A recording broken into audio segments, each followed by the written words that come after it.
আবার যে আল্লাহ আমাদেরকে এরকম একটা মজমায় একত্রিত হওয়ার তৌফিক দান করেছে। আল্লাহ পাকের দরবারে শুকরিয়া জ্ঞাপন করে বলি আলহামদুলিল্লাহ। দেখেন আল্লাহ পাক কোরআনের মধ্যে বলেন যে আফাহসিবতুম আন্নামা খালাকনাকুম আবাসা ওয়া আন্নাকুম ইলাইনা লা তুরজাউন। আল্লাহ বলছেন যে বান্দা, আমি তোমাদেরকে দুনিয়ার মধ্যে খামাখা পাঠাইনি, আমি তোমাদেরকে আল্লাহ পাঠিয়েছি আমার কাছে প্রত্যাবর্তন করতে হবে, ফিরে আসতে হবে।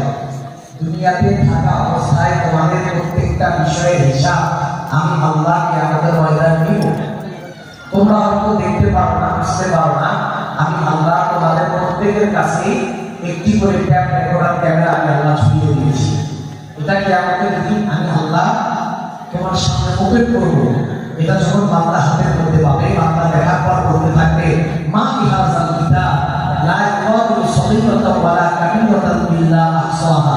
হায় হায় আল্লাহ, এটা কেমন জিনিস, কেমন কিতাব, কেমন আমলনামা, দুনিয়ার মধ্যে যা কিছু করছি সব কিছু আপনি লিপিবদ্ধ করে রাখছেন। আফসোস করতে থাকবে, বলবে। এবং দুনিয়াতে মানুষ যখন দুনিয়ার এই জিন্দেগি ত্যাগ করে আখিরাতের মধ্যে যাবে, আল্লাহ পাক বিচার, হাসর, হিসাব, ফুলসিরাত সব কিছু করার পর আপনাকে আমাকে যখন জান্নাত দিবে, জান্নাতে যাওয়ার পর কিন্তু একটা জিনিসের জন্য মানুষ আফসোস করবে।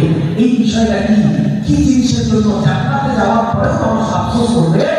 ওই বিষয়টার জন্য দুনিয়ার মধ্যে